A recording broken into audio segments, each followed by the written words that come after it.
Desa Wanagiri adalah salah satu desa di Kecamatan Selemadeg yang terletak paling ujung utara di kaki Gunung Batu Karu. Dengan kondisi seperti itu, Desa Wanagiri merupakan daerah pertanian yang memiliki potensi yang cukup besar untuk pengembangan agrowisata pertanian. Sebagai desa yang sebagian besar mata pencaharian penduduk adalah dengan bertani yang menghasilkan beberapa jenis hasil pertanian seperti kelapa, kopi, cengkeh, kakao, salak, serta berbagai jenis buah-buahan. Hal ini didukung oleh sumber daya alam yang memadai, baik kesuburan tanah maupun curah hujan yang merata di sepanjang tahun. Alam yang indah. Ya, pemirsa, saat ini kita berada di Desa Sarinbuana, Kecamatan Selemadeg. Desa ini memiliki potensi yang sangat beragam. Salah satunya adalah potensi di bidang perkebunan. Banyak sekali buah yang tercipta di Desa Sarinbuana ini. Apa sajakah di antaranya? Kita akan mengajak Anda menikmati alam yang indah Desa Sarinbuana, Selemadeg.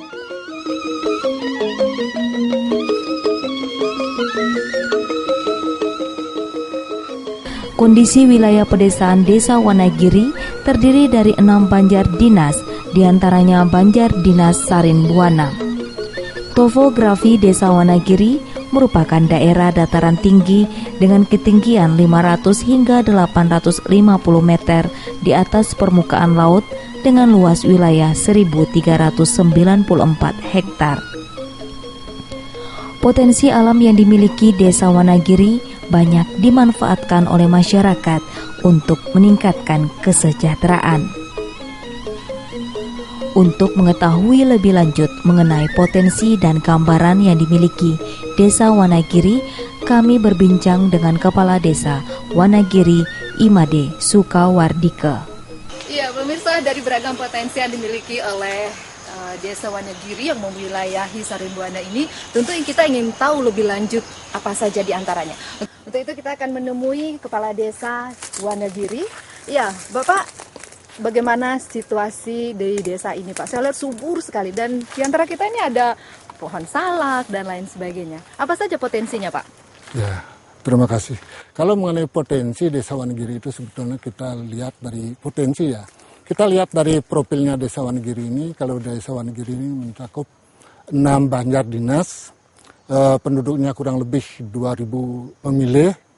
Itu semua kalau dilihat dari mata pencahariannya hampir 95% petani. 95%. 95% petani. Maka dari itu potensi di sini bisa kita klasifikasi menjadi 2. Ada yang disebut dengan pertanian secara umum, ada yang perkebunan. Kalau pertanian sawahnya itu sekitar 40% dan kebunnya sekitar 60%. Itu yang. Tapi di dalam hal ini yang paling banyak itu berorientasi pada perkebunan. Perkebunannya sekarang yang merupakan andalan dari petani itu, kalau dulu Mbak, ini potensinya luar biasa sekali. Apapun yang ditanam di Desa Wanagiri ini pada umumnya bisa berhasil, cuman kadang-kadang kita menanam dan hasilnya itu artinya nilai jualnya itu kadang-kadang yang mendapat kendala. Itu yang pertama yang kita rasakan di Desa Wanagiri. Nah, setelah itu melihat dari fenomena itu masyarakat itu mulai sudah melirik tanaman-tanaman lain yang seperti saya katakan tadi itu apapun bisa kita kembangkan di Desa Wanagiri. Sekarang dulu yang pertama itu yang menjadi harapan dari petani itu adalah coklat atau kakao. Sekarang kena penyakit, sudah itu beralih ke kopi lagi. Sekian persen, mungkin hanya baru 15% mungkin ke kopi. Sekarang yang potensi yang paling besar itu adalah salak. Salak ada 2. Ada salak yang manis, itu namanya salak madu atau salak gula istilahnya kalau kita di sini. Kedua, salak lokal. Tapi kalau salak lokalnya itu masalah pemasaran harga yang sangat, ketika panen raya itu harganya sangat drastis rendah sekali. Kalau salak madunya masih bertahan sekitar ya lebih tinggi, ada harapan. Nah untuk itulah yang menjadi potensi dari masyarakat kita itu adalah perkebunan. Ya, dari potensi itu biasanya dipasarkan kemana Pak? Apa ada yang datang ke sini atau?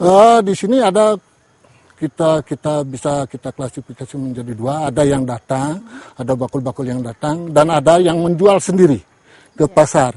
Pada umumnya pasarnya hanya pasar lokal di Bali aja.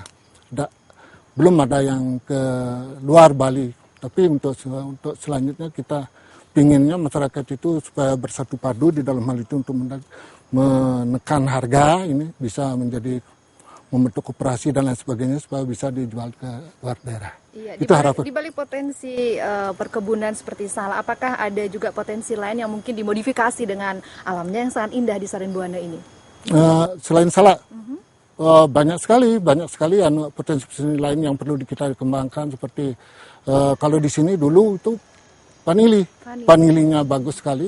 Cuma itulah kadang-kadang karena masyarakat itu sudah agak trauma, kadang-kadang begitu panen berbuah banyak itu harganya jebol itu, sehingga padahal kalau panili itu kan harga jualnya itu di luar negeri itu katanya masih lumayan mahal gitu. Nah itu yang paling bisa kita harapkan di sini, karena di sini adalah daerah hujan.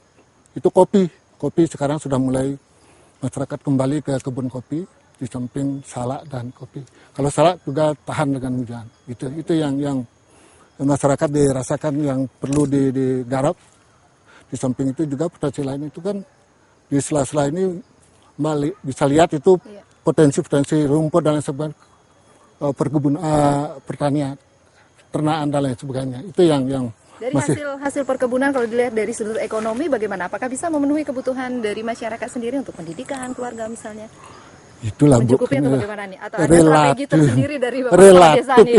Relatif kali ini karena bagaimanapun sekarang di Desa Wonogiri ini hampir anak-anak itu minimal SMA sudah tamat. Iya. Walaupun menghalalkan dengan hasil pertanian, itu artinya mungkin bisalah untuk menghidupi keluarga, walaupun ya tidak seberapa gitu. Misal mungkin itu harapan kami di dalam hal ini, sebab belum ada potensi yang lain untuk menjadi harapan dari masyarakat itu, sehingga mau tidak mau bagaimanapun masyarakat dengan hasil yang seadanya bisa menyekolahkan anaknya juga, sampai gitu ya, Pak, ya.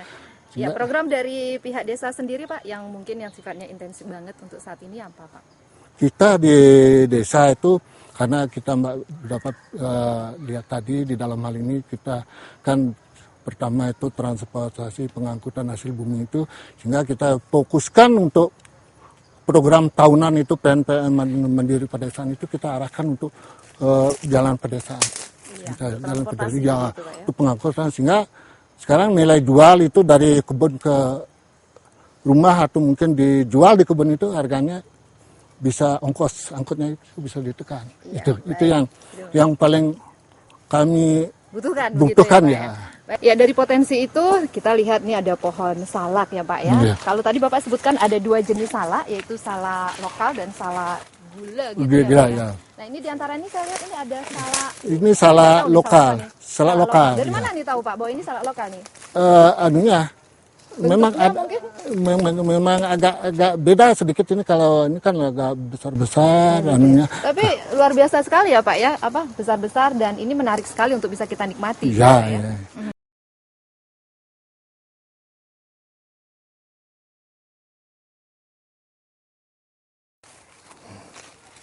Nah, ini apa musimnya atau bagaimana nih Pak? Kok semuanya ini sudah musim. Sekarang musim. Ini kan ini hampir selesai musim ini ya. Kalau memang musim besarnya itu panen rayanya sudah sekali, sudah sebulan yang lalu. Ya. Kalau ini sekilonya berapa Pak? Wah, ini survei harga nih langsung. Harga kalau di sini gitu, Pak, ya, kalau biasanya di sini itulah kendalanya Mbak. Kalau kita jual pada umumnya kalau salak lokal seperti ini harganya di kebun itu 500 ya. Ini rupiah. harganya Rp500 Ya, per kilo per ya. kilo. Dengan standar seperti ini Iya. ya. Oke. Ya Pak, di Sarin Buana ini dibalik alamnya yang indah tentu juga ada potensi yang bisa dimanfaatkan untuk sumber daya manusianya ya Pak ya. Ya. Salah satunya apa Pak yang ada yang sedang dilakukan di desa ini? Di sini karena gini. Di sini sekarang ini kan sudah berjalan, ada juga namanya kawasan Banjarbiahan itu sudah ada wisata, tempat pemondokan wisata di sana ada. Sekarang masyarakat sudah mulai ada yang kerja di sana belajar bagaimana memanage tamu-tamu yang datang ke sini. Nah, karena melihat dari potensi di sini, sebetulnya alamnya di sini kalau kita bandingkan dengan daerah lain, Mbak, saya kira saya orang awam ini loh dalam bidang pariwisata. Saya kira itu tak kalah menariknya view-view yang ada di sini. Sebab di sini kalau kita lihat di sini untuk masa depan ini alamnya ini sangat lestari untuk jangka panjang gitu. Tidak akan mungkin dirubah karena sawah-sawahnya terseringnya di tepi-tepi sungai itu bagus. Di samping itu juga ini sangat potensi sekali untuk kita kembangkan untuk daerah pariwisata. Sebab di sini kalau mungkin kalau kita mungkin karena ada seperti tadi itu ada teman-teman yang mengadakan apa itu kemah yang disebut dengan apa namanya itu wedding camp itu mungkin beliau-beliau itu bisa untuk mempromosikan ke luar negeri sehingga di sini akan dikenal lebih banyak oleh teman-teman asing.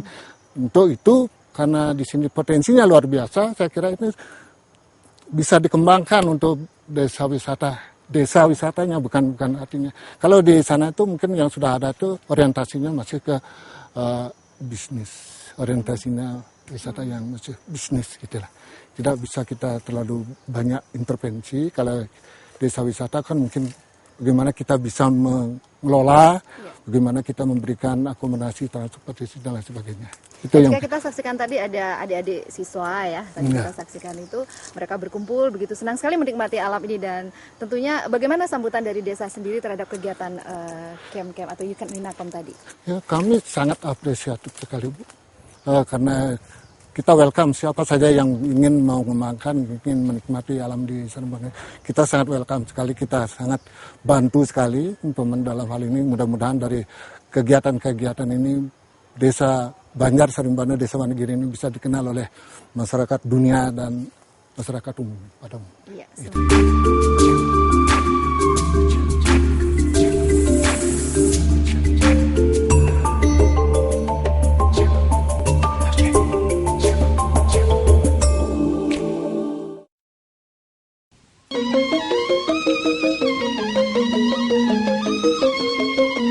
Salah satu dusun Sarin Buana merupakan bagian dari desa Wonogiri, Kecamatan Selemadeg, Tabanan, memiliki potensi alam yang cukup menjanjikan di masa mendatang untuk dikembangkan sebagai agrowisata.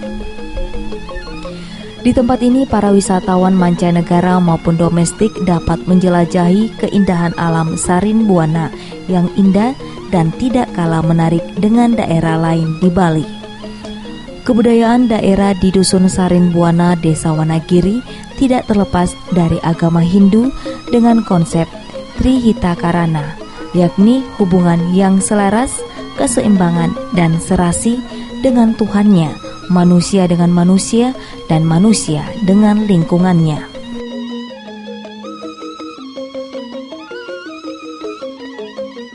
Perekonomian Sarin Buana, Desa Wonogiri masih bercorak agraris yang menitik beratkan pada sektor pertanian.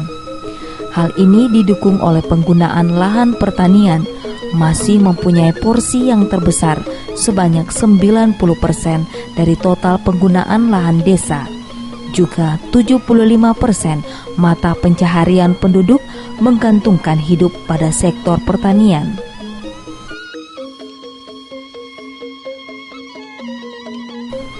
Pada sektor ini, komoditi yang menonjol sebagai lahan andalan pertanian diantaranya kopi, kakao, padi, salak, dan lainnya, serta yang sedang dikembangkan desa tujuan wisata alam.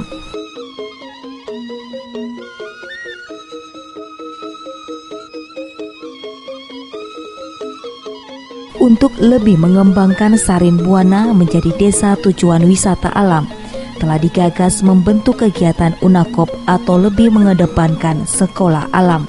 Selain bersifat permanen, sekolah alam ini juga menyediakan unsur rekreasi atau wisata yang bersifat insidental atau pendamping. Namun pramuka pun bisa melakukan kegiatan seperti ini di Sarinbuana. Yang terpenting menurut penggagasnya, Jaya Wirata, salah satu penerima anugerah Upakarti bidang jasa pengabdian dari pemerintah, dengan mengedepankan aktivitas belajar dalam format camp atau kemah di alam yang indah di Sarinbuana.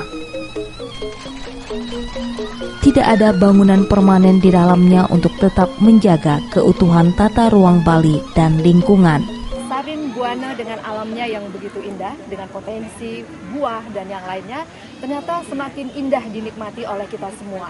Muncullah UNAKOP. Menjadi sebuah pertanyaan, apa UNAKOP tersebut? Baik, saya telah bersama penggagas dari UNAKOP, Bapak Jaya Wirata, yang mungkin lebih dikenal dengan nama beliau Ji Jawir, gitu ya. Apa sesungguhnya UNAKOP tersebut? Kenapa muncul UNAKOP, Pak? Ini kepanjangannya apa? Kapan munculnya? Kenapa bisa muncul? Ya, UNAKOP ini sebetulnya muncul kembali. Saya katakan muncul kembali karena hampir 20 tahun yang lalu saya pernah punya sebuah ide ketika saya masih aktif di ekspor. Jadi saya kebetulan eksportir produsen. Nah, ketika itu saya pengen mempunyai sebuah tempat di mana orang-orang asing, karena banyak klien saya itu dari luar, dari mancanegara. Saya pengen klien-klien itu datang ke tempat saya hanya membawa ide saja. Nah, jadi dia membawa ide ke tempat saya, kemudian dia wujudkan idenya. Apakah itu misalnya seorang desainer pakaian, akan muncul desain pakaian yang bisa diwujudkan di tempat saya, karena saya mencoba memfasilitasi. Kemudian apakah itu desain produk? Kalau itu desain produk, saya fasilitasi, muncullah sebuah produk yang pada akhirnya itu akan dipasarkan ke mancanegara kembali. Nah, sehingga itu bisa membuka peluang-peluang buat kita. Nah, ketika saya punya ide itu, baru kesampaian, ya sampai menyiapkan tempat ini saja. Nah, sedangkan ide kelanjutannya tidak berjalan, karena apa? Saya sendiri juga mulai jenuh karena hampir 20 tahun. Nah, kemudian anak yang ambil alih untuk eksportir, saya lebih banyak ambil gitu kegiatan sosial lebih banyak, seperti apa yang dilakukan sekarang ini.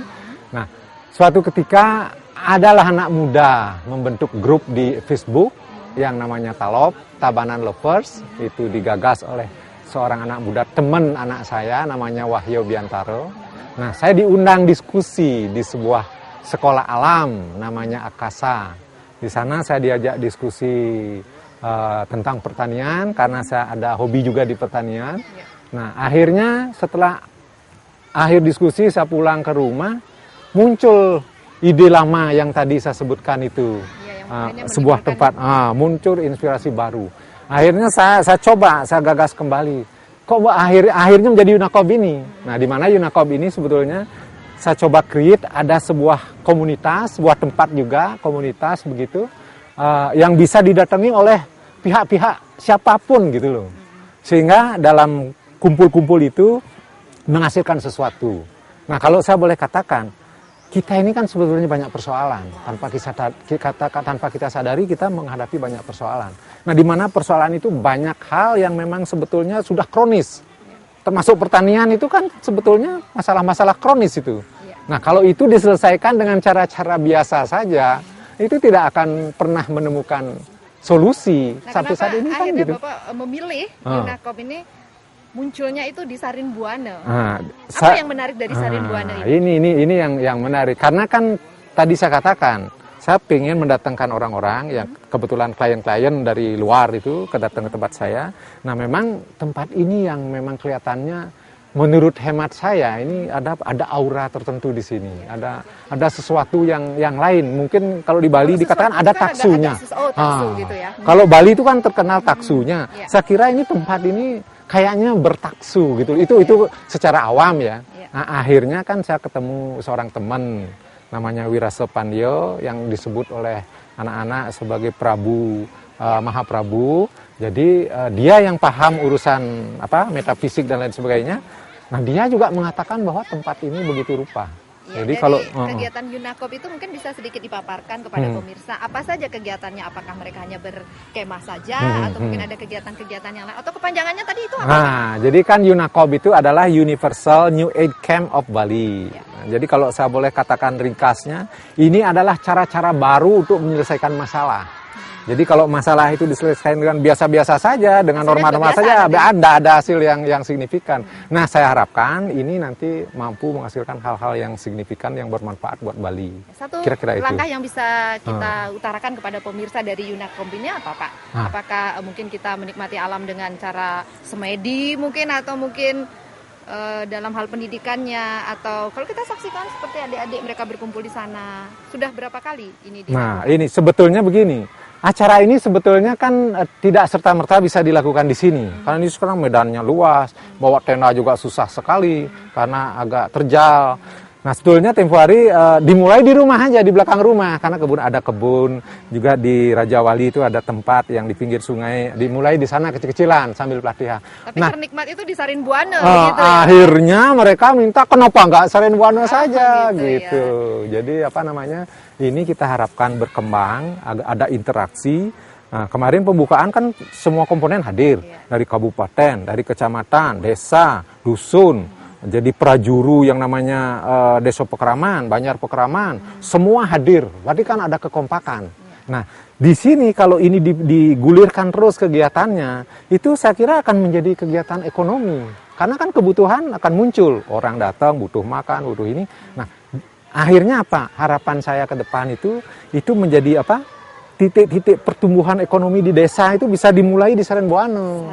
Iya, gitu harapan saya. Jadi semoga saja semuanya berjalan sesuai dengan kita harapkan, dan Sarin Buana ini dengan potensi alamnya yang indah, tidak hanya buah, tidak hanya perkebunan, tetapi bisa dimodifikasi dengan kegiatan Yunakop tersebut. Terima kasih. Karakteristik tanah di Sarin Buana termasuk tanah yang subur. Alam pegunungan menyediakan sumber-sumber mata air yang cukup baik untuk kepentingan manusia dalam pemenuhan kebutuhan hidup sehari-hari. Kondisi pegunungan yang sejuk menjanjikan daya tarik khusus wisatawan, baik untuk kepentingan pertanian dan perkebunan maupun untuk kepentingan manusia dalam pemenuhan kebutuhan hidup sehari-hari. Kondisi pegunungan yang sejuk menjadikan daya tarik khusus wisatawan, baik domestik maupun mancanegara, sehingga potensi untuk pengembangan wisata alam sangat besar. Seperti halnya wilayah lain di Indonesia, Sarin Buana Desa Wonogiri beriklim tropis dengan 2 musim, yaitu musim kemarau dan hujan, yang ideal dan sangat mendukung sektor pertanian, perkebunan, dan peternakan. Sektor pertanian, perkebunan seperti kakao, kopi, dan gabah. Salah satu hasil perkebunan yang menjadi andalan masyarakat di Sarin Buana adalah salak. Salak yang ada di Sarin Buana berbeda dengan salak yang ada di daerah lain di Bali, termasuk salak dari Sebetan. Yang membedakan salak dari Sarin Buana adalah salak merah yang konon berkhasiat untuk kesehatan. Katanya ada beragam jenis salak, salah satunya itu ada salak merah gitu Pak ya. Saya tumben dengar juga nih salak merah nih. Kira-kira bentuknya atau buahnya, daunnya mungkin ada berbeda. Mungkin bisa ditunjukkan Pak, yang mana nih salak merah nih? Kalau memang perbedaan dari pohonnya itu hampir sama, tidak ada, hampir sama. Tapi hanya buahnya aja yang beda. Seperti ini. Saya jadi penasaran nih, kira-kira nih bagaimana bentuknya, kemudian warnanya Pak. Mungkin bisa dipetikin dulu ya Pak ya? Iya, coba. Langsung dibuka aja Pak. Wow, ternyata warnanya benar-benar merah ya Pak ya. Iya, ini namanya salak merah. Ya. Khasiatnya apa Pak?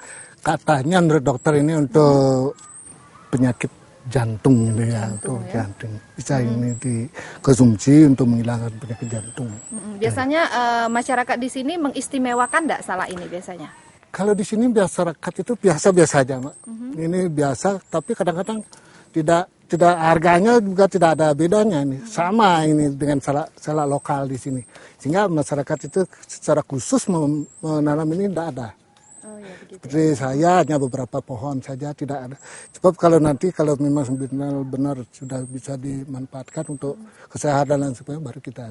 Ya, iya, sejauh ini jadi dinikmati biasa-biasa begitu, ya. Tidak dikomersilkan begitu. Enggak, iya, baik. Terima kasih, Pak ya. Ya. Nah, ini dia salak merah. Anda saksikan pemirsa, warnanya berbeda dan khasiatnya juga berbeda karena spesial sekali bisa mengobati penyakit jantung.